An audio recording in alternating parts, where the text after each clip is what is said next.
753.270 kHz. Onda média, Brasil Central. CYF 440, 11.815 kHz. Onda curta. CYF 690, 4.985 kHz. Onda tropical. Rádio Brasil Central, Goiânia. Rádio Brasil Central, Goiânia.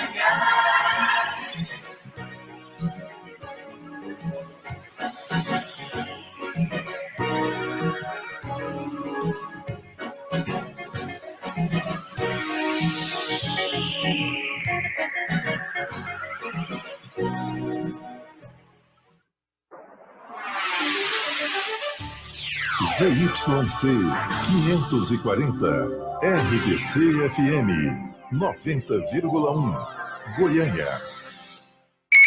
Nova RBC AM e FM. De olho no voto. Eleições 2018.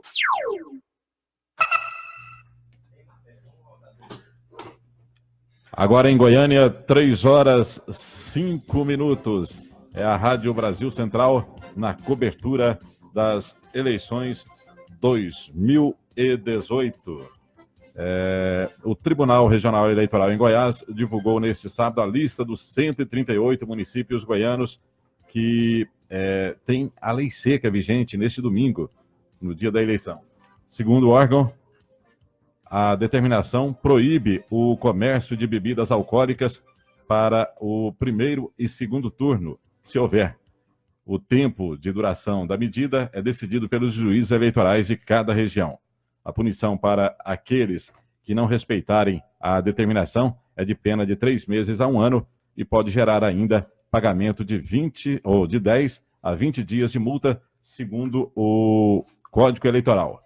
Veja os municípios aí: Novo Gama, Caiapônia, Doverlândia, Itaberaí, Cachoeira Dourada, Itumbiara, Lusiânia, Campestre de Goiás, Cesarina, Palmeiras de Goiás, Mineiros, Portelândia, Santa Rita do Araguaia, Morrinhos, Cromínia, Mairipotaba, Piracanjuba, Professor Jamil, Cocalzinho de Goiás, Corumbá de Goiás, Pirinópolis, Orizona, Palmelo, Pires do Rio, Águas Lindas de Goiás, Iaciara, Posse, Gameleira de Goiás, São Miguel do Passa Quatro, Silvânia, Vianópolis, Adelândia, Americano do Brasil, Anicuns, Buriti de Goiás, Córrego do Ouro, Sanclerlândia, Aragarças, Baliza, Bom Jardim de Goiás, Cristalina, Goiatuba, Panamá, Caldazinha, Senador Canedo, Niquelândia, Cidade Ocidental, Jandaia, Paraúna, São João da Paraúna, Planaltina, Aloândia, Joviânia, Pontalina, Vicentinópolis, Guarani, Nova Roma, São Domingos, Trindade, Alto Horizonte, Campinorte, Nova Iguaçu de Goiás, Uruaçu, Amorinópolis, Diorama, Iporá, Novo Planalto, Porangatu, Abadia de Goiás, Aragoiânia, Guapó, Varjão, Araçu, Avelinópolis, Itaguari, Itaguaru, Itaúsu, Taquaral de Goiás, Firminópolis, Nazário, Palminópolis, Santa Bárbara de Goiás, Edealina, Edéia, Indiara, Ceres, Nova Glória, Rialma, Rianápolis, Santa Rita, Santa Isabel, Barro Alto, Goianésia, Santa Rita do Novo Destino, Vila Propício, Guaraíta, Itapuranga, Morro Agudo de Goiás, Uruana, Fazenda Nova, Israelândia, Jalpaci, Montes Claros de Goiás, Novo Brasil, Campos Verdes, Crixás, Santa Terezinha de Goiás, Uirapuru, Britânia, Itapirapuã, Jussara, Matrinchã, Santa Fé de Goiás, Arenópolis, Palestina de Goiás, Piranhas, Campos Belos, Divinópolis de Goiás, Monte Alegre de Goiás, Aparecida do Rio Doce, Caçu, Itarumã, Alvorada do Norte, Buritinópolis, Damianópolis, Mambaí, Simolândia, Sítio da Badia, Formoso, Santa Teresa de Goiás, Trombas, Minaçu, Bonfinópolis e Leopoldo de Bulhões. Agora 3h08 em Goiânia. Pois é, o Marcelo Cabral, e continuamos aí acompanhando o primeiro turno das eleições de 2018. Agora vamos falar um pouco das estratégias de marketing político usado pelos candidatos. No cenário político brasileiro, diversos candidatos utilizam de técnicas de planejamento e marketing para determinar sua eleição ou a sua permanência no poder. Sobre o assunto, nós vamos conversar agora, né, com o advogado e professor de marketing político Bruno Pena. Atua no direito público com ênfase no direito eleitoral e direito municipal. É especialista em direito público e pós-graduado em gestão pública. Foi membro consultor da coordenação do Sistema Internacional de Defesa dos Direitos Humanos do Conselho Federal da OAB e presidente da Comissão de Direitos e Prerrogativas da OAB Goiás. Boa tarde, Bruno. Seja bem-vindo aqui na Rádio Brasil Central e na RBC FM. Boa tarde a todos, especialmente aos ouvintes aí da RBC. Ô, Bruno, muitas pessoas aí deixam para tomar a decisão do voto nos últimos dias de campanha política. Por que esse comportamento? E esse ainda é um comportamento forte da nossa cultura eleitoral? Até porque, assim, no Brasil, a gente vive uma democracia jovem, né?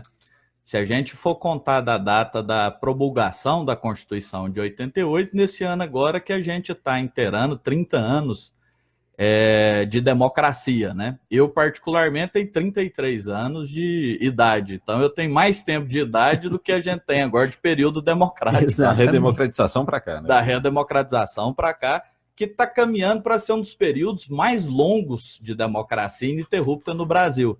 Então, assim, a população brasileira, eu acho que ela ainda não se acostumou com a votação.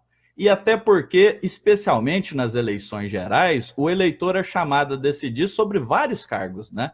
Então, ele vota para presidente da República, para governador, para 2 senadores, para um deputado federal e para um deputado estadual. Isso acaba contribuindo para que haja uma certa indecisão no eleitor entre a escolha de tantos nomes que ele, inclusive, tem que memorizar para as eleições. Vamos pedir só um minutinho aqui para o Bruno, entendeu? Porque o José Menezes está lá no TRE e vai trazer mais informações a respeito aí, como é que está sendo esse dia de votação, né? E depois a apuração. Ok, José?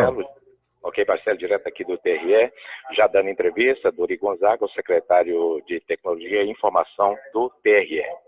Dando o número do candidato e já apertando confirma, para depois conferir na tela. Aí, por ser o último cargo, a urna já vai para a gravação dos dados. Então, a gente orienta que, quando o eleitor digitar o número do seu candidato, antes de confirmar, olhe para a tela, confirme ali a foto, o nome do candidato, para depois confirmar. Alguma urna foi vandalizada ou problemas técnicos? Aqui em Goiás, não. Em outros estados, sim, quebraram urnas, elas foram todas substituídas, mas aqui em Goiás nós não temos nenhum caso.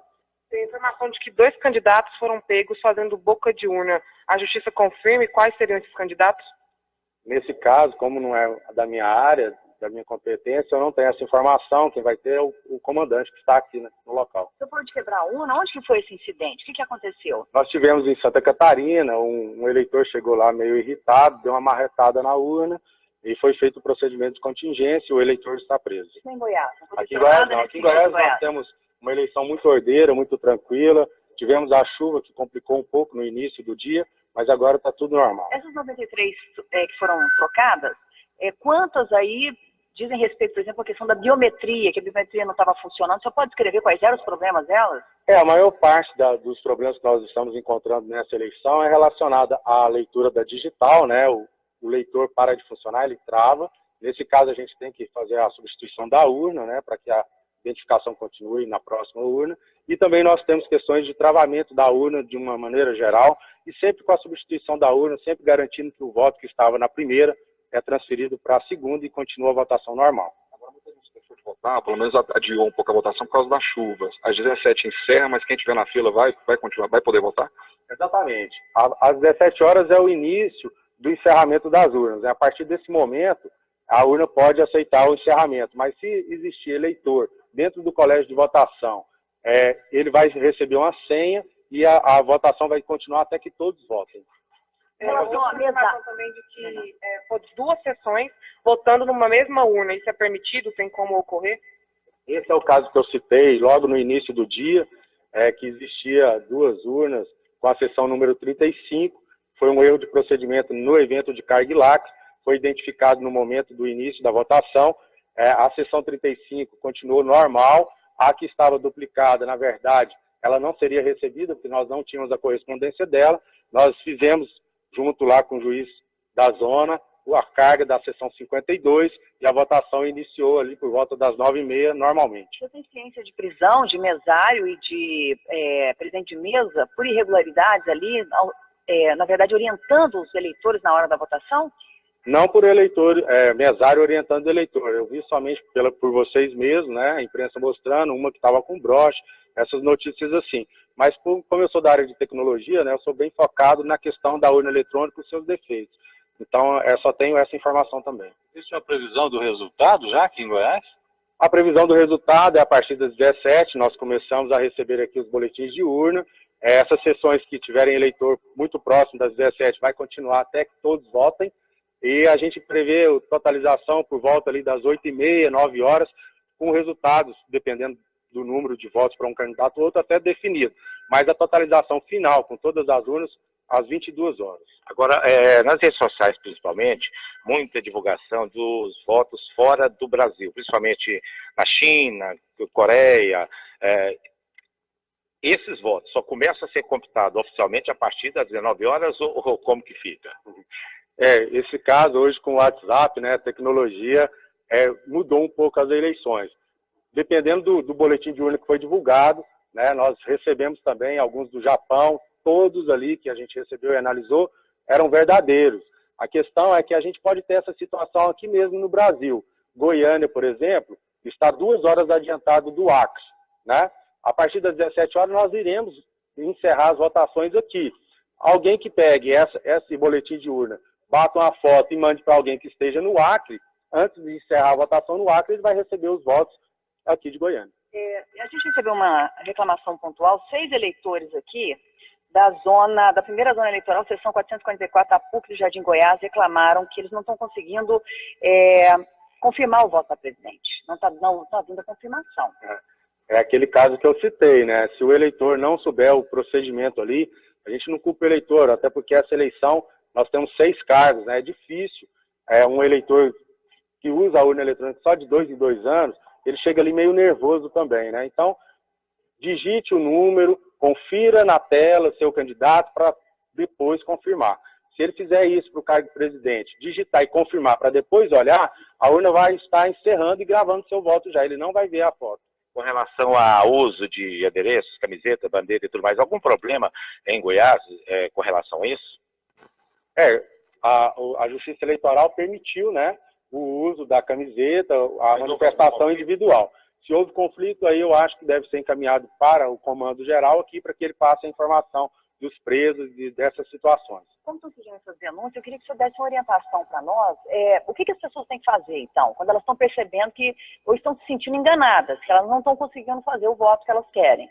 Olha, todas as situações que nos chegaram, nós pedimos para que se fizesse ali a auditoria da urna, bastante simples. Habilita um eleitor, pede para ele colocar o voto ali, é lógico que não pode confirmar, coloca o voto, olha a tela, coloca o outro candidato, olha a tela, coloca o outro candidato e olha a tela. É bastante simples. No momento em que tiver a dúvida se está ou não sendo computado o voto corretamente, o presidente de mesa chama os fiscais, vamos lá então, vou habilitar um eleitor aqui, quando chegar no cargo em que ele está alegando que não está computando corretamente, a gente pede para o eleitor dar uma paradinha, a gente vai lá, digita os candidatos, confere que está mostrando os candidatos corretamente, aí a gente corrige, né, para limpar a tela do cargo, por exemplo, para presidente, e aí ele pode colocar seu voto ali e confirmar. Nenhum dos casos é verdade, né, é mais procedimento realmente do eleitor ali não está sabendo operar a urna. Nessa tentativa de baixar o... Aí, Marcelo, Emerson, né, o secretário de Tecnologia e Informação aqui do TRE, o Dori Gonzaga, passando todas as informações, as dúvidas, né, existentes com relação a problemas de urnas eletrônicas e tudo mais aqui no TRE. A gente fica por aqui aguardando mais alguma informação com relação às eleições em todo o estado de Goiás. José Menezes, eleições 2018, Rádio Brasil Central. Nova RBC AM e FM. De olho no voto. Eleições 2018. Obrigado aí o Josiel Menezes, né? Nessa cobertura aí, falando aí direto do TRE. Bruno, você viu o Josiel falando lá, do TRE, a respeito de candidato fazendo boca de urna? Pois é, isso infelizmente acontece em toda eleição. Por mais que seja divulgado, seja orientado, e nem tem como... Mas assim... o próprio candidato, né? Fazendo boca de urna. Dois, né? Exatamente, o próprio candidato. Porque... Hoje você tem um celular, todo mundo tem um celular, né? A pessoa vai tirar uma foto ali, né? Envia para o TRE, né? Inclusive a Justiça Eleitoral disponibilizou um aplicativo, que é o Pardal, que pode ser baixado tanto pela Play Store como pela do iPhone também, que é como se fosse um WhatsApp. O eleitor tirou uma foto, encaminhou, cai na mão do promotor de justiça, que tem que dar resposta ao eleitor e tem que tomar providência. Então, nos dias de hoje, se arriscar a uma aventura dessa, será eu não que vejo esses o menor candidatos sentido. estão tão desavisados assim? É um pouco da cultura, né? O povo ainda acha que se ele não fizer isso, ele vai ser prejudicado porque todo mundo faz. Então fica todo mundo, né? É igual jogar santinho na porta de colégio. O pessoal pega e fala, mas se eu não fizer, o outro vai fazer, o eleitor pega o santinho na porta e vai votar. São algumas crenças que ainda existem, alguns mitos que não têm comprovação científica, mas que todo mundo ainda insiste em acreditar nisso. Bruno, como é que o especialista em marketing político trabalha com esses mitos, né, das eleições, essas crendices?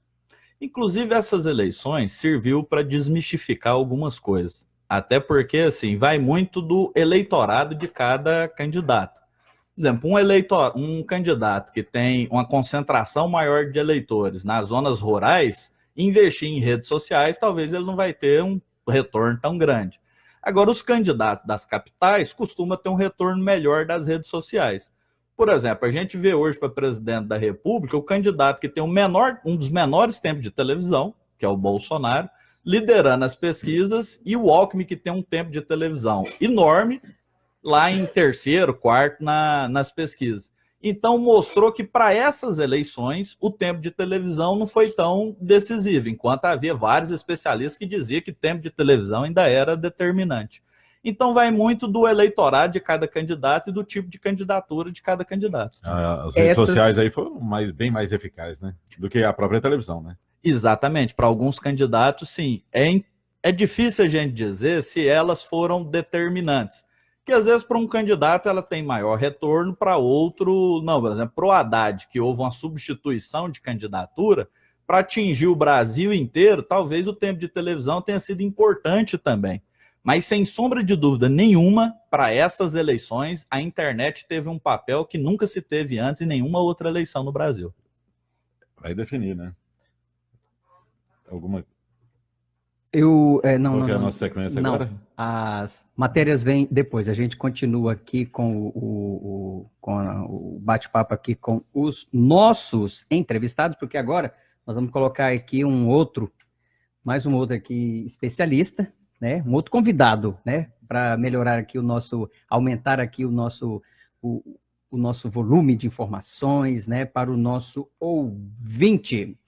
E ele, rapaz, é muito papel, né? Vai nos desculpando aqui. Uma ótima tarde aqui. Helder Dias, recebemos aqui os nossos estúdios. Helder Dias, jornalista, editor-chefe do portal Estádio das Coisas. Boa tarde, Helder, seja bem-vindo. Boa tarde a todos aqui, a todos os nossos ouvintes, né? Internautas também, né? O pessoal que acompanha nas redes sociais aí também, a RBC. É um prazer estar aqui com vocês para falar um pouco sobre essas eleições, esse tema, por exemplo, muito interessante sobre o tempo de TV, que teve gente que se matou, que se coligou com uma dúzia de partidos, teve um tempo para cantar Faroeste Caboclo inteirinha, né? Quem não conhece, que é a música do Legião Urbana, muito grande, né? Que conta a história de alguém que saiu lá do interior da Bahia e tal, a saga de João de Santo Cristo, e depois a votação em relação a um candidato que tinha 10, 12 segundos, que foi Jair Bolsonaro. Exatamente. Mas a gente pode comparar, então, aí, o tempo de TV do Bolsonaro com o tempo de TV do Enéas? Eu acho que são momentos diferentes, né? Assim, o Bolsonaro, na verdade, se ele não tivesse tido nenhum segundo, se ele não tivesse tido horário de TV, não faria a menor diferença, não fez diferença para ele ter o horário de TV. Para o Enéas fazia, porque aquilo era o comercial dele, né? A marca dele foi justamente aqueles 10 segundos que ele tinha, que ele falava aceleradamente, e o meu nome é Enéas. No caso do Bolsonaro, se ele nem tivesse tido tempo, porque na verdade ele não pôde expressar qualquer projeto, não tem como, né?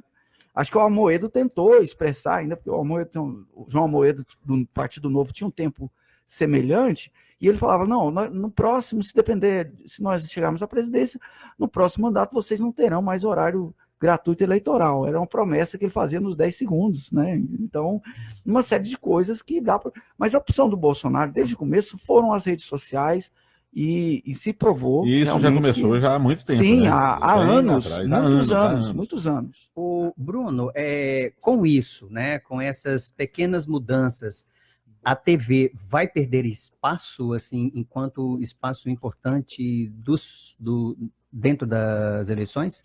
Vai perder, e aí, no caso, quem vai assumir isso é a internet, as redes sociais? Eu acho que perder espaço, não, pode diminuir a influência da televisão nas eleições. Mas acaba que tanto a televisão quanto o rádio, ela cumpre um papel para um determinado segmento da sociedade. Por exemplo, tem comunidades, e também vai do perfil do eleitorado. Geralmente o eleitor mais velho, com mais idade, de zonas mais afastadas, ele ouve, por exemplo, mais o rádio até do que a televisão, para se informar. Tem eleitor que se informa mais pela televisão.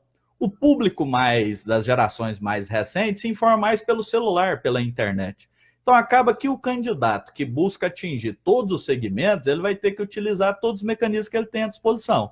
As redes sociais, a televisão e o rádio. E um exemplo dessas eleições era o Ciro, que também tem um pouco tempo de televisão, ia para a televisão e falava, se quiser me conhecer mais, acessa nas redes sociais. Chamava o público para um outro mecanismo que ele tinha mais liberdade, né? Mas hoje também, o Bruno, hoje várias fazendas da zona rural em si, entendeu? Já a internet chegou lá, as pessoas estão tendo com as redes certeza. sociais. E assim, falando disso, o Ciro também fez um ótimo trabalho em redes sociais, né? Assim, pelo que fez, em relação principalmente agora na reta final. Sim, em relação ao Fernando Haddad, por exemplo, o PT realmente ficou a desejar em redes sociais e o PSDB também. Então isso aí a gente pode até ver proporcionalmente falando, pela estrutura que o Ciro teve, que era um partido apenas, o PDT, partido pequeno, uma bancada não muito grande, pequena no Congresso. Pouca dizer coligação, assim, né? Pouca coligação, ainda foi, vamos dizer, levou uma rasteira do PT naquela negociação com o PSB. Então, o Ciro, com as redes sociais, ele conseguiu levar uma mensagem e a gente, vamos dizer assim, que ele foi um vencedor moral da eleição nas redes sociais em relação ao Haddad. Mesmo que o Haddad ganhe as eleições agora, mas nas redes sociais, pelo menos assim, cada um tem sua bolha. Na minha, só deu Ciro Gomes e Bolsonaro. Não apareceu quase nada do Haddad ou de outros candidatos. Marina, de vez em quando, mas muito pouco. Até porque, assim, no Brasil ainda, agora que teve um avanço na legislação com a lei de antena para facilitar a instalação de antena no Brasil. Antigamente ficava muito restrita a legislação municipal, que dificultava. Por exemplo, tem outros países que cada poste de iluminação é uma antena de retransmissão de sinal de celular. Isso ajuda a dispersar o sinal de internet para os locais mais afastados. Mas não é nem questão de sinal, por exemplo. Eu conheço advogados, que é assim, gente que tem instrução, foi à faculdade e tudo mais, que não gosta de usar computador e internet. Tem gente que peticiona a máquina até hoje. Então vai assim, tem eu gente que conheço tem um também. perfil mais conservador. Eu conheço também. Não, meus jornalistas também. Eu tenho um Eu colega. conheço advogado, comentarista esportivo. Eu não sei se ele tem, não tem. Eu acho que ele não tem celular até hoje. Um colega meu do Popular de 10 anos atrás, hein? Helder, nós, desde que a gente começou aqui com essa cobertura, no dia de hoje, a gente vem falando das fake news, né? E você, como jornalista, se depara com isso a todo momento, né? Eu vejo seus embates pelas redes sociais, pelo Facebook, principalmente, né? Existe aí todo um trabalho que é de informação, que isso já dá trabalho, mas a fake news trouxe, principalmente para o jornalista, um peso maior, né? Um trabalho maior, que é de averiguar essas informações, algumas, na hora que a gente bate o olho, está claro que é uma notícia falsa, e de convencer esse público, que é um outro trabalho, né? De que aquilo é uma informação falsa, porque tem muita gente que não entra nessa... A gente não pode reclamar como jornalista do mercado de trabalho que isso forneceu para a gente, né? Porque os jornalistas, cada grande portal aí hoje tem a sua equipe de verificação de notícias, né? Se é verdadeiro ou se é falso. Tem os grandes portais, tem o Comprova aí da Band, né? O Projeto Comprova, tem o Fato ou Fake da Globo, do G1. Tem quase todos os portais. Todos, né? O Lupa e vários outros, o Facebook. O Intercept também. Sim, então, assim, todos, né? E tinham sites antigos também que a gente ia verificar, que é o boatos.org, o E-Farsas. Tem vários.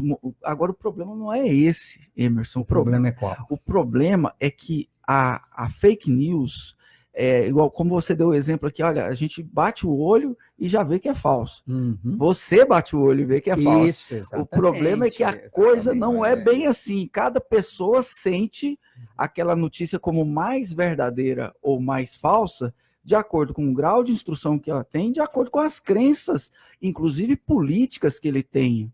Então, a pessoa que vê uma notícia que pode até ser falsa, vamos dizer que ela tem um certo grau de instrução, mas ela não sabe se é verdadeiro ou se é falso, mas que é contra o adversário político do candidato que ela apoia, ela vai compartilhar e olha, eu não sei se é verdade, ela pode até colocar dar uma modalizada, assim, eu não sei se é verdade, para tirar o problema dela. Mas a maioria das vezes as pessoas compartilham sabendo que aquilo pode não ser verdadeiro, e principalmente por ignorância ou por má fé, elas compartilham sem nenhuma verificação. Mas antes de vocês chegarem aqui, a gente estava discutindo isso também, entendeu? A gente que tem, né, uma certa instrução, eu já recebi cada montagem, né? Eu falando que... Sim. Eu falei, não é possível. Grosseira, né? Não, grosseira é demais, né? Tem muitas, né? Mas tem umas tão autêntica que não é possível. Aí você tem que pesquisar. Isso acontece muito, por exemplo, com imagens, camisetas, por exemplo, inscrições em camisetas, que às vezes a pessoa que vai fazer lá a falsificação, ela tem muita experiência com desenho gráfico, com essas coisas, e consegue fazer até aquele sombreamento ideal, com tudo aquilo, então fica muito difícil de identificar. Aí o trabalho do jornalista aí, fuçar nas redes sociais até achar no Google, até achar a foto original para provar que aquilo realmente é uma informação mentirosa. E ainda assim tem gente que duvida, né? Não, tem gente que faz e tem gente que faz o seguinte, você prova que é mentira, ainda tem gente que não, mas eu duvido que se ela não tivesse a camiseta dessa, ela não vestiria. Então, esse é o problema, né? Olha só, 15 horas 32 minutos, já 3 da tarde, 32 minutos. Vamos a um breve intervalo e a gente já volta. Rádio Brasil Central, RBC-FM, Rádio Brasil Central. Vem cá, vamos falar a verdade. Tem muita gente que reclama, mas na hora de fazer a sua parte, nem se lembra que o perigo pode estar no quintal de casa. Preste atenção, dengue, zika, chikungunya podem colocar a sua vida em risco e o único jeito de acabar com elas é acabando com o mosquito. Só reclamar não adianta. Mantenha vasos, calhas e quintal limpos, sem acúmulo de água. Iniciativa RBC AM/FM, bem mais próximas de você. As principais notícias de Goiás, do Brasil e do mundo, você acompanha no Mundo em Sua Casa, de segunda a sábado, na RBC FM 90,1, a partir das 7 da manhã. O Mundo em Sua Casa. A história nos dá credibilidade. Nós oferecemos informação. Participe conosco. WhatsApp 62 99603 1796 e mande sua sugestão. Acompanhe nas redes sociais no Instagram RBC AM/FM e no Facebook facebook.com/RBCFM Goiânia.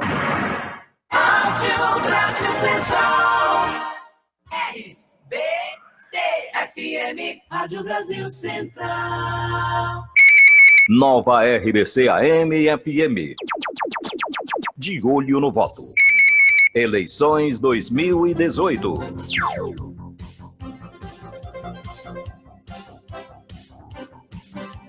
Esta é a Nova RBC na cobertura das eleições 2018. Agora são 15h34, indo para 35 minutinhos. Agora nós vamos falar um pouco aqui, nós vamos trazer duas matérias falando sobre a questão da segurança. Em todo o ano eleitoral e às vésperas das eleições, a história se repete e a discussão sobre a segurança de todo o processo eleitoral ganha destaque nos meios de comunicação. Matéria de Francis Neri. Para o secretário de Administração e Orçamento do Tribunal Regional Eleitoral de Goiás, Rodrigo Leandro da Silva, o processo é totalmente seguro. Rodrigo começa explicando a forma de envio e distribuição das urnas eletrônicas nos locais de votação. Antes era feita somente pelos Correios em seus veículos. A partir de 2016, passou a ser feita por empresa terceirizada de transporte, servidores do TRE em veículos locados pelo órgão e pelos próprios diretores das escolas onde ocorreram as eleições nos municípios de pequeno e médio porte. Na entrevista para a Nova RBC, Rodrigo abordou diversos aspectos de segurança presentes nos momentos de distribuição das urnas, como o planejamento feito pela polícia. A distribuição das urnas é um dos eventos mais importantes, né, que é todo analisado, estudado e planejado pelas polícias, né? As polícias fazem um grande deslocamento de tropas. A criação de uma comissão de segurança das eleições. O tribunal, desde também da eleição de 2016, criou uma comissão de segurança das eleições. Ela é presidida por um juiz membro do tribunal, né, e conta com representantes, tanto servidores do tribunal, como representantes de cada órgão policial. Todas as ações que envolvem as eleições são monitoradas diuturnamente por essa comissão. E todo o aparato de acompanhamento e vigília criado pelas polícias para antes, durante e após as eleições. Toda a operação envolve mais de 12 mil homens no estado, né? Só da Polícia Militar, e a gente ainda tem a participação da Polícia Federal, Polícia Civil e dos demais órgãos de polícia. E nesse momento do transporte das urnas, a polícia presta todo o patrulhamento. E no local de recepção também das urnas, normalmente são as escolas, né? Nós vamos ter também, além do administrador do prédio, um policial militar que vai receber essas urnas. Esse policial permanecerá e será reforçado com mais algum contingente para acompanhar todo o dia de votação até o encerramento às 17 horas. Por último, Rodrigo refuta qualquer possibilidade de fraude nas eleições, segundo ele, porque os sistemas de segurança sempre impediram. O sistema que envolve as eleições no Brasil é um sistema absolutamente seguro e inviolável. Já são 22 anos sem qualquer fraude comprovada até hoje. Nossas urnas eletrônicas são auditáveis, mas a verdade é que uma votação com contagem manual, ela gera muito maior possibilidade de fraude do que a votação eletrônica, né? Não é só um sistema informatizado, é um sistema jurídico complexo que envolve agentes públicos, juízes, promotores, a ordem dos advogados participa de todo esse processo, os partidos políticos e candidatos, e é o conjunto desse sistema que garante realmente a segurança do sistema eleitoral brasileiro. Essa é a sua Nova RBC, bem mais próxima de você. Nova RBC AM/FM. De olho no voto. Eleições 2018.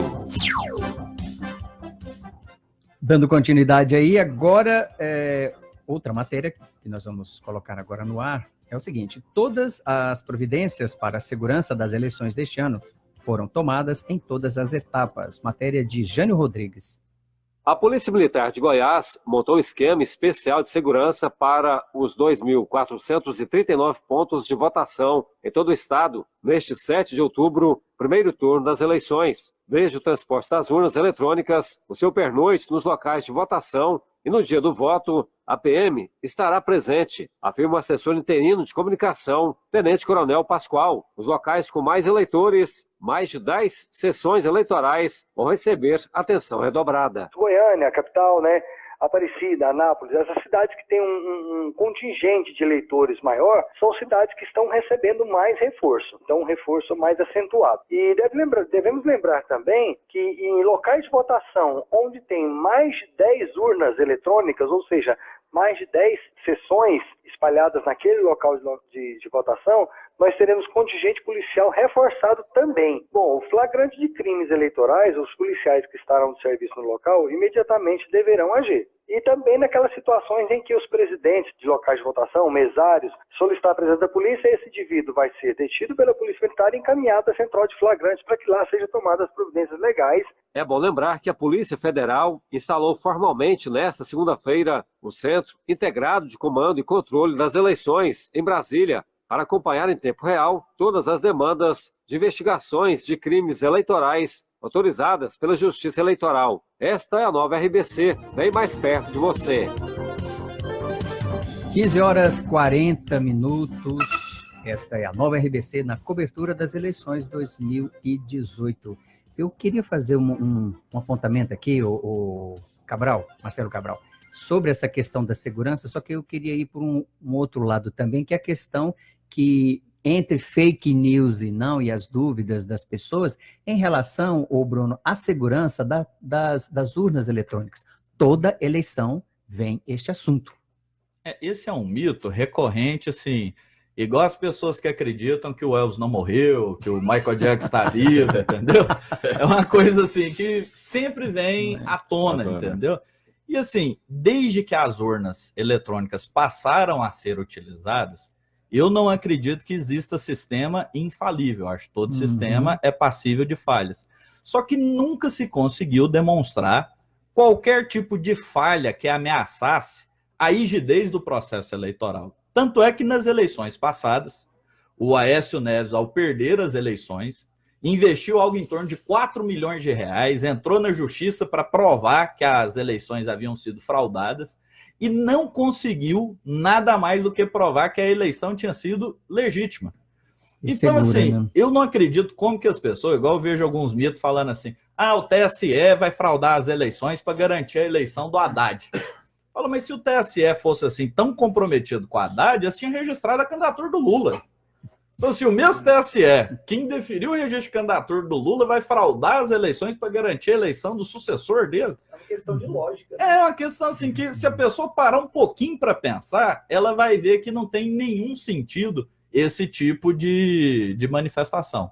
E o problema aí, Helder, eu acho que, pegando aqui um gancho na fala do Bruno, é justamente parar um pouquinho para pensar, né? Não existiria fake news, né? O problema é que Zygmunt Bauman já falava, né?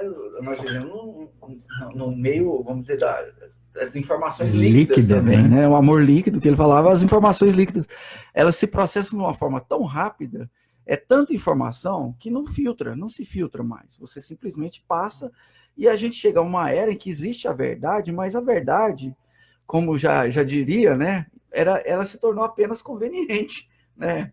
A história se repete. A verdade hoje ela é apenas conveniente e se a pessoa não acredita naquilo e se chega uma notícia falsa, ela passa para frente, porque os fins justificam os meios, porque ela vai alcançar o público. Imagina aquela senhorinha que não tem muito acesso, ela vê uma notícia nesse sentido e vê uma coisa, ela não sabe se é verdade ou se é mentira. Para a pessoa que está mandando, é mentira, mas vai ser uma verdade para outra pessoa. E a gente chega então no ponto da sociedade, da civilização da pós-verdade, que aí não interessa mais. Bem, eu já vi falar que o Michael Jackson não morreu, tá morando lá no Ceará, viu? Mas eu queria fazer uma pergunta para vocês aqui. Agora com essa eleição que a fake news foi desse jeito, né? Que a televisão perdeu tanto espaço aí para as redes sociais, enorme. O TRE vai ter que fazer um ajuste nisso aí para as próximas eleições, né? Porque senão essas fake news vão sempre desequilibrar a eleição. Eles vão ter que muito repensar complicado, isso aí, né? O problema da fake news é que é uma erva daninha que cresce muito rápido e se prolifera de uma forma intensa.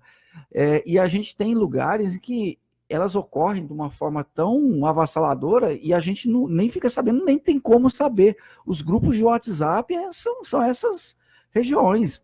As pessoas colocam coisas absurdas nos grupos de WhatsApp que ela própria inventa. Não precisa ter alguém, não, olha, o Lula, vamos dizer uma coisa, o Lula foi solto agora à tarde, ele está indo votar lá em São Bernardo do Campo, pegaram, sequestraram. Então a pessoa inventa e aquilo vai convencer alguém. E alguém vai ficar grilado com aquilo, vai ficar com raiva e não interessa se é verdade ou não. Pois né? Isso aí vai influenciar. Vou dizer do outro lado também, o Bolsonaro foi visto, ele tirou para cima na hora que foi votar e tal, pode inventar uma coisa e aí, até descobrir quem inventou, como é que fica? Eu até costumo dizer que assim, a má informação você combate com boa informação. Eu acho até que os candidatos, tem candidato que às vezes assim, contrata a gente como advogado, eu falo assim, eu não quero que saia uma notícia mentirosa a meu respeito. Mas isso aí é um trabalho até mais para os jornalistas, o pessoal da comunicação, do que para o advogado. Por exemplo, a pessoa faz um vídeo montado de uma pessoa evidentemente mentiroso. Habilita um número de celular na Indonésia. Dispara, e hoje há mecanismos de informática para isso, uma mensagem para 100 mil números de celulares. Não existe mecanismos jurídicos, não tem como eu pedir que o juiz determine ao WhatsApp que recolha essas mensagens. A mensagem, depois que ela saiu e chegou, acabou, não tem mais o que fazer. Então, diante de uma mentira que vai se espalhando dessa forma, o único caminho é combater com a boa informação. Você disparar para a maior quantidade de eleitores também a informação correta. Por exemplo, um exemplo sobre a segurança das urnas. O pessoal, com medo de fraudar as urnas, passou a fotografar o seu voto e divulgar nas redes sociais. Teve até, eu acho que me parece, um dos filhos do Bolsonaro sugeriu que fizesse isso para provar se o voto, o resultado corresponde ao voto. Primeiro que pela amostragem. Isso é uma estupidez, não tem como saber se corresponde mesmo. E essa prática configura crime eleitoral. Você violar o sigilo do voto configura crime eleitoral. Então você pode até contar para as pessoas qual que é o seu voto. Não tem como a pessoa ter certeza se o seu voto é esse ou não. Agora, você tirar foto da urna, postar nas redes sociais, você pratica 2 crimes. Um de ter violado o sigilo da votação, o outro de boca de urna. E aí, Helder, diante disso que o Bruno falou, fica, sim, claro, na mão do cidadão, né, essa responsabilidade, né? Como lidar com essa informação que agora chega pelo celular, onde quer que ele esteja, né? Mentira ou verdade, é o cidadão, quem recebe ali, né, que vai decidir, eu passo para frente ou não. Aí a gente chega no momento que a pessoa tem que decidir em cima de um simples valor, a ética. É o que ela vai fazer. E aí não tem quem possa interferir. É nesse momento que a pessoa é confrontada com a sua própria consciência, os seus próprios valores, e aí é aquela coisa, a gente está discutindo na nossa sociedade hoje, o tema principal é a corrupção, são as pessoas corruptas, e a gente tem que voltar lá no começo e ver onde nasce a corrupção, né? O político, eu já cansei de falar isso, político não brota em árvore, política nasce no meio da sociedade. Político um dia foi eleitor também, né? Então, se você quer conhecer um bom ou mau político, conheça o bom ou mau eleitor. Aquele que vende o seu voto, provavelmente vai comprar voto quando ele puder, né? Aquele que é ético com o seu voto, com as informações que passa, com aquilo que faz na sua vida, com seus amigos, quando tem esse dilema, vamos dizer assim, né, de passar adiante ou não uma informação sem checar, é uma pessoa, e por aí você vai avaliando cada quadro, cada ser humano. O Leandro Carnal mesmo fez uma afirmação que eu acho ótima, que ele fala assim, o governo é um reflexo da população que você tem. Não existe governo corrupto em sociedade honesta, e não existe sociedade honesta com governo corrupto, ou governo honesto com sociedade corrupta.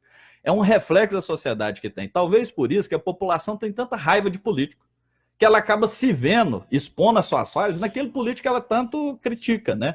Então tem gente que mete o pau na política, reclama, chega na hora do voto, troca o voto por 50 litros de gasolina, ou por amizade, ou porque alguém pediu. Então, assim, é nessas horas, nesse momento, como o Helder colocou, de teste da ética, que a gente vai descobrindo os nossos valores, que às vezes não está só nos outros que a gente critica, às vezes está em nós mesmos. Né? Ô Bruno, mudando de assunto aqui, porque o tempo, né, voa aqui, com a mudança da legislação, né, com o advento da internet e os aplicativos e as facilidades, as eleições tendem a ficar para o candidato mais baratas. Isso significa um candidato que tem muito dinheiro concorrer quase que em mesmo nível de alcance, né, do seu eleitor em igualdade do que um candidato com menos recursos? Eu acho que melhorou muito. Veja bem, antigamente, candidato que não tinha tempo de televisão, como a gente disse, tinha dificuldades de se tornar conhecido. Hoje a gente vive uma época dos digital influencer, de youtuber, de blogueiros. Antigamente, celebridade era artista de televisão, ou do rádio. Ou do cinema. Ou do cinema. Hoje em dia, a gente vê pessoas como, por exemplo, o Whindersson Nunes, surgir do nada no YouTube e se tornar uma celebridade nacional em algum tempo. Então, assim, eu acho que a internet favoreceu a democratização da informação, tanto para o lado ruim quanto para o lado positivo. E eu acho que a mudança da legislação, que encurtou o período da campanha oficial, que era de 90 dias para 45, e liberou as pessoas a debater política durante todo o restante do tempo, com a pré-campanha, eu acho que favorece o debate. As pessoas que não têm tanto acesso a mecanismos de comunicação mais sofisticados, pode debater na sociedade pelas redes sociais, pelo Facebook, pelo Instagram, até chegar nas eleições. Eu considero que isso foi muito positivo. Legal. Helder, essas eleições, teve algum comprometimento por conta deste volume de informação falsa que chegou?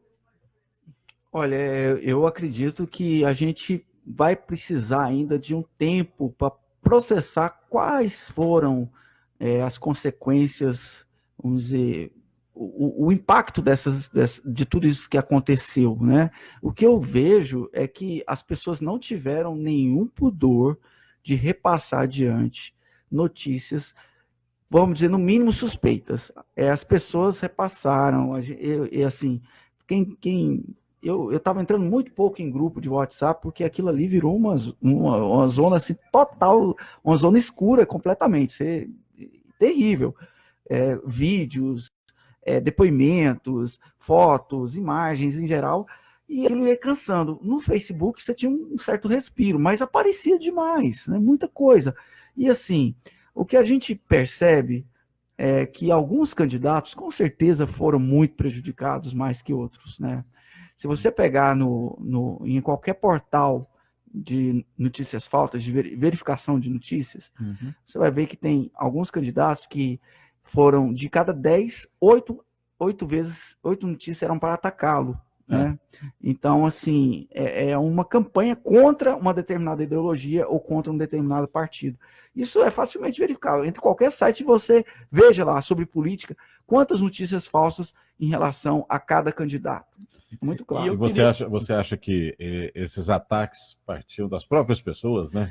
Que eu acho que admira isso, ou o candidato, eu acho que existe uma certa coordenação, sim. Existe uma certa coordenação, e a partir do momento que você dá uma diretriz de que, olha, vamos fazer isso aqui que dá certo, as pessoas passam a replicar automaticamente e até inventar. Marketing político, né? Exatamente. E um gancho que eu queria fazer nessa fala do Helder aí, que tem a questão do fake news, mas eu acho que tem uma questão grave que tem acontecido nas eleições e que influencia nos resultados, que é também o ativismo judicial. Quer dizer, para as vésperas das eleições, faltando poucos dias, um juiz dá uma determinada decisão autorizando uma investigação. O Ministério Público, às vezes, teve 10 anos, 8 anos para fazer uma investigação, começa a véspera das eleições, e às vezes o candidato não tem tempo de se justificar a respeito disso. E teve exemplos de lado a lado. Teve com o governador Marconi aqui em Goiás, teve com o Haddad, com a suspensão do sigilo do acordo de delação premiada do Palocci. um acordo de delação premiado que foi recusado pelo Ministério Público, mas que a Polícia Federal insistiu em aceitar, e o juiz retira o sigilo daquilo ali há poucos dias das eleições. Então, eu acho que o papel do judiciário, ele não pode ter lado, e ele não pode querer fazer notícia, ele tem que se preocupar em fazer justiça. Então, essa questão da ética que o Helder colocou, junto com as fake news, eu acho que tem que ter um parâmetro para que a justiça atue dentro do tempo correto, não fique segurando, por exemplo, uma investigação para soltar mais conveniente também próximo das eleições. Próximas eleições. E o que você vê muito também aí, né, é juiz, promotor, publicando algumas coisas assim, meia... a gente fica com o pé atrás, né? Não, em relação a candidatos, isso, aquilo. Teve um juiz federal em Goiás que gravou vídeo junto com um candidato manifestando opinião, coisa que inclusive é vedada pela Loman, né? E alguns perfis de Twitter de alguns representantes aí do Ministério Público, do Poder Judiciário, se você entra e você vê que realmente não tem nada muito republicano ali, não. Com que autoridade vai julgar? E essa história da isonomia, né? Olha, convenhamos, não importa a profissão de fé que você, porque tem gente que faz profissão de fé em candidatos, em partidos, não importa o que você acredite ou não, mas tem que existir um senso de isonomia da parte das pessoas, e principalmente de quem tem o dever disso, dos juízes, dos promotores. Então, se você tem uma denúncia e está guardada lá, e isso vai alterar o resultado de um pleito por conta disso, não importa a sua paixão, a sua ideologia, você vai alterar o resultado artificialmente, ou você corre um risco muito sério de alterar um resultado de uma eleição. Se é a imprensa que faz isso, e costuma fazer algumas publicações, é uma coisa, né? Até pela liberdade de expressão. Agora, a justiça, né, o Poder Judiciário, o Ministério Público, teriam de ser, vamos dizer assim, isso eu chamaria no esporte de fair play. Né? Até para preservar a credibilidade do judiciário, né? Porque senão vai perdendo a credibilidade. A gente pode dizer aí que com o advento, né, das redes sociais, a possibilidade de ser mais popular fez com que o judiciário, né, alguns membros do judiciário também quiseram aí ter o seu lugar ao sol, se mostrar, eu estou aqui, eu existo. Mosca azul, né? Eu acho que sim, e sem motivo. Porque assim, o Constituinte tomou uma opção no Brasil. O único poder não eleito da República é o Judiciário. O Executivo é eleito, o Legislativo é eleito. Em outros países do mundo, o Judiciário também é eleito. E o Constituinte tomou essa opção por quê? Justamente para o julgador, no momento do julgamento, não jogar para a plateia, não fazer um julgamento preocupado se isso vai agradar ou desagradar a opinião pública. Só que ainda assim, com esse novo advento das novas celebridades, há julgadores que ainda insistem em se promover como celebridades. Isso é muito ruim. Mesmo na advocacia, por exemplo, o advogado é proibido de fazer propaganda.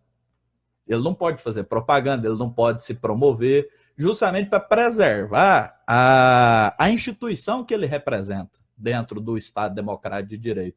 O judiciário da mesma forma. Então, assim, a partir do momento que o juiz começa a expor as suas opiniões pessoais de forma exacerbada, ele compromete a própria instituição que ele representa. Às vezes também há um interesse político muito grande nisso aí, né? Ele mesmo sair candidato. Né? Existe, eu acho que o que está faltando no Brasil, principalmente na justiça e entre advogados também, é a pessoa defender direitos, inclusive de quem ele não gosta. É começar a gente ter princípio no direito brasileiro. O direito brasileiro, na minha opinião, ele é muito permeado por casuísmos. Por exemplo, tinha gente, dando um exemplo aqui, que gritava fora Marconi durante a crise lá da CPI do Cachoeira, e quando veio o impeachment da Dilma, era contra o impeachment. Então, assim, se você é contra a cassação de um mandatário sem motivos concretos, você tem que ser para um lado e tem que ser para o outro. Essencialmente, você mexe com a justiça. Só que no Brasil, e isso afeta todo mundo, quando é um direito contra alguém que você não gosta, você não se preocupa com isso. E não se preocupa com as consequências disso, que é a insegurança jurídica.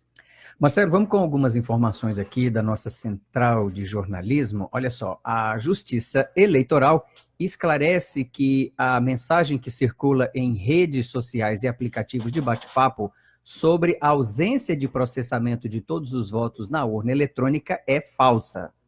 A informação falsa trata principalmente do voto para presidente, como se a urna não estivesse processando o voto. A Justiça Eleitoral ainda esclarece que um vídeo que circula na internet, no qual a urna supostamente autocompleta o voto para presidente, também é falso. Não existe a possibilidade de a urna autocompletar o voto do eleitor. Olha só. Só para complementar a sua informação, Emerson, eu acabei de receber um vídeo falando de como se edita o vídeo, de que o cara filma lá, né? Depois ele edita em casa, como é que ele filma, como é que ele edita e coloca lá a urna colocando o voto sem ele alterar. É muito fácil, né? É coisas básicas de edição de vídeo. Inclusive, tem um outro mito que estava circulando, que é o seguinte, que o voto parcial, se você votasse, por exemplo, só para presidente da República, o seu voto não seria contabilizado, seu voto seria anulado. Isso é outra mentira durante as eleições. Você pode votar para um só candidato, votar os outros em branco ou anular os seus outros votos, sem que isso comprometa a validade dos seus votos. E só uma segunda informação, inclusive há um controle paralelo das votações, em que uma urna eletrônica escolhida aleatoriamente fica à disposição para representantes da OAB, do Ministério Público, da Justiça, ir lá e testar a urna quantas vezes quiser. Você pega uma urna escolhida aleatoriamente e vota para ver se seu voto está correspondendo com o candidato que está votando, e depois é imprimido o boletim, é impresso o boletim de urna para você conferir. Então, assim, são inúmeros os mecanismos que garantem a legitimidade do voto. 16 horas em ponto. Nós vamos a um breve intervalo e a gente já volta. Rádio Brasil Central, RBC FM, Rádio Brasil Central. As principais notícias de Goiás, do Brasil e do mundo, você acompanha no Mundo em sua casa, de segunda a sábado, na RBC FM 90,1, a partir das 7 da manhã. O Mundo em sua casa. A história nos dá credibilidade. Nós oferecemos informação. Participe conosco. WhatsApp 62 99603 1796 e mande sua sugestão. Acompanhe nas redes sociais no Instagram RBCAMFM e no Facebook facebook.com/RBCFM Goiânia. Vem cá, vamos falar a verdade. Tem muita gente que reclama, mas na hora de fazer a sua parte, nem se lembra que o perigo pode estar no quintal de casa. Preste atenção, dengue, zika, chikungunya podem colocar a sua vida em risco e o único jeito de acabar com elas é acabando com o mosquito. Só reclamar não adianta. Mantenha vasos, calhas e quintal limpos, sem acúmulo de água. Iniciativa RBC AM/FM, bem mais próximas de você.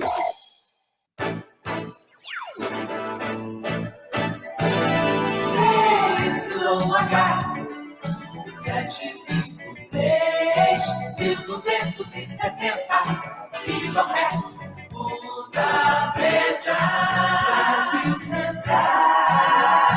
CYR 440 11.815 kHz, onda curta.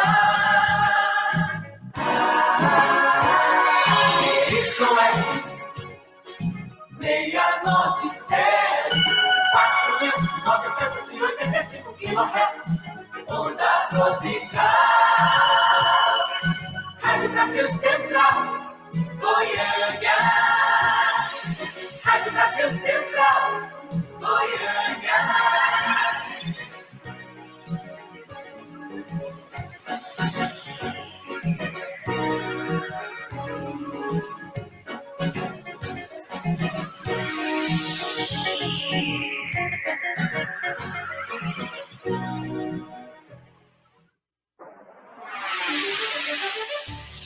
ZYC 540, RBC FM 90,1, Goiânia. Nova RBC AM e FM. De olho no voto. Eleições 2018.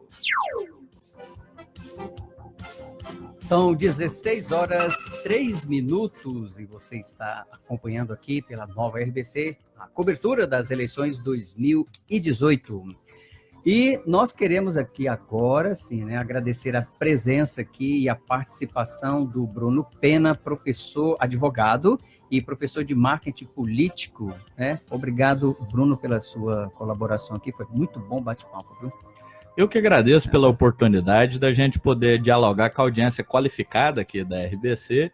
E, como eu disse, a má informação a gente se combate com a boa informação e oportunidades como essa. Então, eu fico à disposição e um fraterno abraço a todos. Ok, grande abraço e até mais. Olha só, nós vamos agora acompanhar aí uma matéria do Jânio Rodrigues, que é o seguinte: muitas candidaturas em Goiás ainda aguardam julgamento nas eleições deste ano.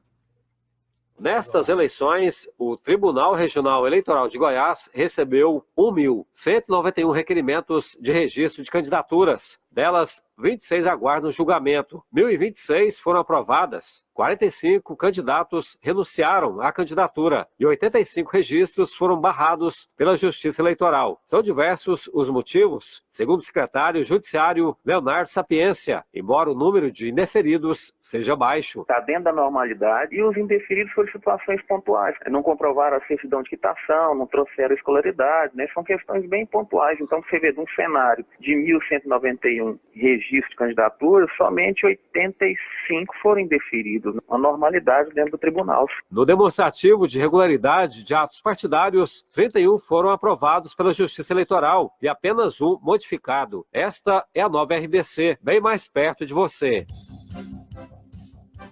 16 horas 5 minutos. E você está ouvindo, né? Ligado aí na cobertura das eleições 2018, aqui pela Nova RBC. Encadeia aí Rádio Brasil Central e RBC FM para toda Goiânia, todo Goiás, todo o Brasil, através das ondas médias, curtas e tropicais e também pela internet. É só linkar, clicar e sintonizar. Continuando aqui, né, o nosso bate-papo, a nossa conversa aqui com Helder Dias, jornalista e editor-chefe do portal Estádio das Coisas. Um trabalho aí de jornalismo que você, Helder, né, abraçou aí uma nova etapa, né, não só da sua carreira como jornalista, né, mas esse portal, o Estádio das Coisas, eu achei o nome assim fantástico, né, e explicando aí para as pessoas o que é o Estádio das Coisas, ou o estado das coisas. Justamente é uma forma de brincar com isso, né, com o trocadilho, com uma expressão que vem da sociologia, o estado das coisas, que é aquilo, a conjuntura, né, como se dá, que é o espaço em que o jornalismo vive, né? A gente vive daquilo que a gente apura, daquilo que a gente vê no dia a dia, daquilo que a gente, a partir daí, reporta e analisa, né? Que é o que a gente, de repente, está fazendo por aqui agora. Exatamente. Então, o estádio das coisas tem a ver também com, o nome tem a ver com a noção de que isso é para o debate, é para uma arena, para um estádio, no sentido de ser uma arena, mais do que uma ligação, que eu também é muito forte, a minha ligação com o esporte, porque minha origem, meu trabalho no começo de carreira foi no jornalismo esportivo, eu ainda tenho um blog, também sou torcedor do Goiás e tenho um blog sobre o Goiás, o Estádio das Coisas tem um blog de cada time goiano, né? Tem uma parte voltada para isso, mas é um local em que é para dar um serviço a mais, ainda dentro da pequena estrutura que a gente tem, mas de estabelecer o debate, as pautas com artigos de pessoas que às vezes não são tão conhecidas, mas que têm grandes ideias, mas de repente não tinham onde colocar esses seus textos, né? Então tem muita coisa legal, eu posso, assim, sem falsa modéstia, dizer que tem ótimos colaboradores lá no Estádio das Coisas. Então, fazer uma visitinha lá, estadiodascoisas.com, entra agora mesmo, tem algumas matérias sobre as eleições, né? Tem alguma coisa sobre o estado de Goiás, sobre esporte também, então só visitar lá estadiodascoisas.com. Beleza, você estava falando aí estádio e falou a palavra arena, né? Que remete aí ao espaço, né, de debates na Grécia Antiga, né? A política era debatida também nas Sim. arenas, né?